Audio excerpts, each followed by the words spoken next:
آپ کو معلوم ہے کہ ماہ ربیع الاول کا آغاز ہو چکا ہے۔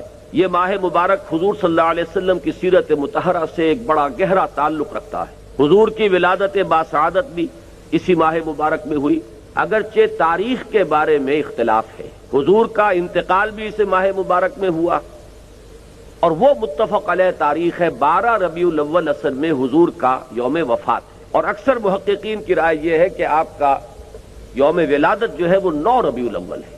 یہی وجہ ہے کہ مجھے یاد ہے کہ ہمارے بچپن میں اس دن کو جو لوگ کچھ تھوڑا بہت مناتے بھی تھے تو 12 وفات کے نام سے در حقیقت یہ نام یاد کیا جاتا تھا۔ حضور صلی اللہ علیہ وسلم کی وفات کا دن ہے، کچھ کھانا پکا کر کچھ غریبوں کو مساکین کو کھلانا، یہ در حقیقت چیز تھی کہ جو اب ہوتے ہوتے اس نے بہت ہی ایک دوسری صورت اختیار کر لی ہے۔ اب یہ ایک جشن بن گیا ہے اور ایک عید کا سا سما، بلکہ واقعہ یہ ہے کہ جو اصل 2 عیدیں ہیں وہ کہیں پیچھے چلی گئی ہیں، اور یہ جو 2 عیدیں ہم نے ایجاد کی ہیں، ایک عید میلاد النبی اور ایک عید استقلال، اگر ہم جائزہ لیں تو شاید یہ 2 جو ہیں یہ زیادہ فور گراؤنڈ میں آ چکی ہیں۔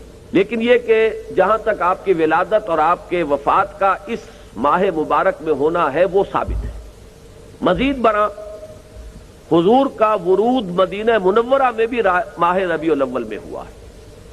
اس پہلو سے اگر اس ماہ مبارک میں ہم سیرت النبی کے مطالعے کا ایک خاص موضوع رکھیں، کسی تاریخ کے تعین کے بغیر اس مہینے کی مناسبت سے سیرت مطہرہ پر گفتگویں ہوں، غور و فکر ہو، اور اس میں بھی عملی پہلو سامنے ہو، اتباع کا جذبہ ہو، سمجھنا سمجھانا اس لیے ہو کہ اس پر عمل کرنا ہے۔